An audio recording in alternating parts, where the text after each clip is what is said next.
La corrupción ha estado presente desde épocas muy antiguas, incluso mucho antes de la creación de la democracia por los griegos. Y aunque es innegable que ha traído beneficios, pues las consecuencias han sido más.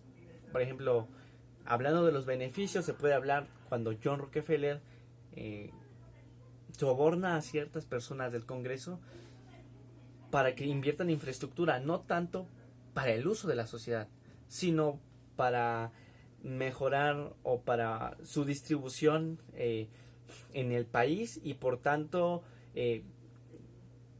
mejorar las ganancias. Que posteriormente esta infraestructura sirvió para el uso de la sociedad, para mejorar la economía, fue cosa posterior, pero en esencia no se buscaba esto. Y hablando de las consecuencias, pues México es un ejemplo en el que quizás pueda ser muy evidente. Se ha afectado, por ejemplo, lo económico, cuando el dinero que se ha presupuestado en la infraestructura, pues no se lleva a cabo completo, no se entrega completamente la infraestructura, sino se roba un poco y por tanto el crecimiento económico no es como debería. En lo político, porque las personas hay un gran descontento, una gran decepción en los partidos políticos y por tanto no votan. Y hablando de lo social, pues que las personas o que los mexicanos en promedio estamos por debajo o tenemos un bajo rendimiento académico comparado con países con características similares. Ahora, cuando se estudia la corrupción no se debe hacer solamente desde un ámbito social, económico o político, sino que la corrupción es más compleja porque depende de diferentes variables. Por ejemplo, hablando del libro donde también cité el ejemplo de John Rockefeller, el libro es llamado Corruption, What Everybody Needs to Know, pues habla de que hay no solamente es el factor económico, sino el cultural, el social, etcétera, etcétera, que se ven involucrados cuando hay corrupción. Hablando, por ejemplo, se vio que hay una relación entre el ingreso que tiene la persona en un país en promedio y el nivel de corrupción en cuanto a percepción. Y se vio que, por ejemplo, entre menos ingresos tenga una persona, hay más probabilidades que haya más percepción de corrupción. Pero este no es el caso de Bután. Bután, a pesar de tener un ingreso bajo, pues la corrupción no es tanto como debería de. Entonces, no es por eso que quizás podamos evaluar quizás en una sola disciplina, pero es necesario tomar las diferentes variables. De hecho, esto es lo que hacen las teorías que intentan modelar la corrupción. Y aunque hablamos de Bután, que no necesariamente está en un sistema democrático, pues la mayoría de los países nos encontramos con un sistema político democrático. Y la democracia ayuda mucho al combate contra la corrupción. Por ejemplo, pues de la misma definición de democracia, que es el gobierno del pueblo, pues hace que las personas, si no están de acuerdo en cómo se usa el dinero que se recauda por medio de tributos, pues pueda participar y pueda combatir esta corrupción con diferentes herramientas o mecanismos, en teoría. Y cómo a la vez la democracia se beneficia de los resultados que tenga la lucha contra la corrupción, pues es que las personas empiezan a creer más en la democracia, empiezan a ser más participativas y por tanto esto se ve reflejado en una alta participación en las elecciones, que pues normalmente no pasa en los países al menos latinos. Ahora bien, para combatir y prevenir la corrupción, pues vamos a dividirlo en dos partes: cómo prevenirlo y cómo combatirlo.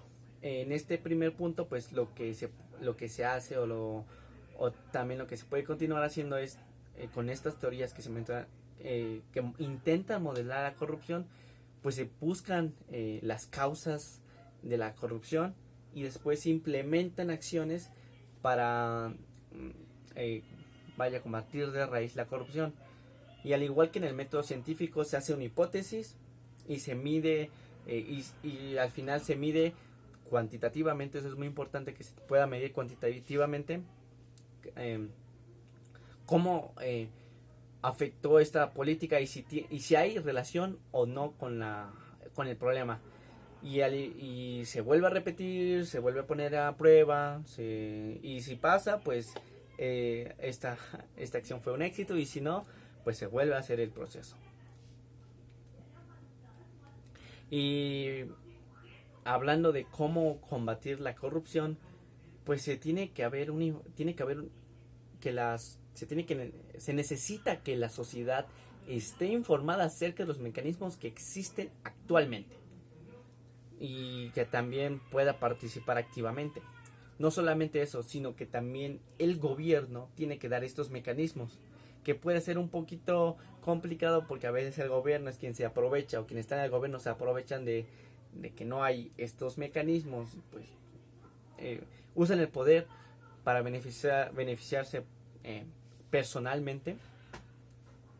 Entonces, pues en este caso, como pasó en el 2000, hubo cambio de gobierno entre PRI y PAN, las personas acudieron al PAN, y el Grupo Oaxaca exactamente fue quien acudió y propuso la nueva creación del INAI, bueno, en ese entonces el IFAI, para el acceso a la información. Y esto puede ayudar, por ejemplo, a las sociedades donde todavía no existen algunos mecanismos, cuando haya cambio de gobierno, aprovecharse de eso y se benefician tanto los partidos, en este caso quienes proponen y realmente lo llevan a cabo, y la sociedad. Y bueno, como se habló acerca de sistemas que han ayudado contra la corrupción, pues uno que se creó en el sexenio de Peña Nieto, pues fue el Sistema Nacional Anticorrupción, debido a las altas a los diversos casos de corrupción que se vieron, que salieron a la luz. Incluso el mismo presidente fue uno de estos casos documentados. Y pues en esencia propone buenos mecanismos, buenos instrumentos, como es el caso de la plataforma digital nacional. Sin embargo, vemos que pues no es, que tiene algunas limitaciones, y esto se debe porque pues usa lenguaje muy técnico, y por tanto la sociedad no puede participar tan activamente. 2, no se le ha dado la difusión necesaria, por tanto debe de darse difusión. Cuando se habló esto en el curso, ninguno de nosotros, uno de mis compañeros, nunca había escuchado de este organismo. Se le debe dar la correspondiente difusión, y también pues que se debe tratar que el gobierno tenga la menos injerencia posible, en la medida de lo posible, pues para evitar lo que está pasando con este gobierno, que pues el presidente no ve correcto o no está a favor de este Sistema Nacional Anticorrupción, pues simplemente le deja de dar el apoyo, no le da lo necesario, y pues estos sistemas que se crearon en pro de la sociedad, pues a veces pues no terminan sin ser aplicados correctamente. Y bueno, esto va muy relacionado en cuanto a lo que se mencionó hace un momento, pues que el rol es muy importante, el del ciudadano en este sistema, porque se contempla para que es uno de los pilares, pues vigila las acciones, y esto hace que puedan detectar posibles actos de corrupción, y pues así puedan ser castigados o no. Bueno, esto fue todo respecto a la primera evidencia en cuanto a la materia de anticorrupción.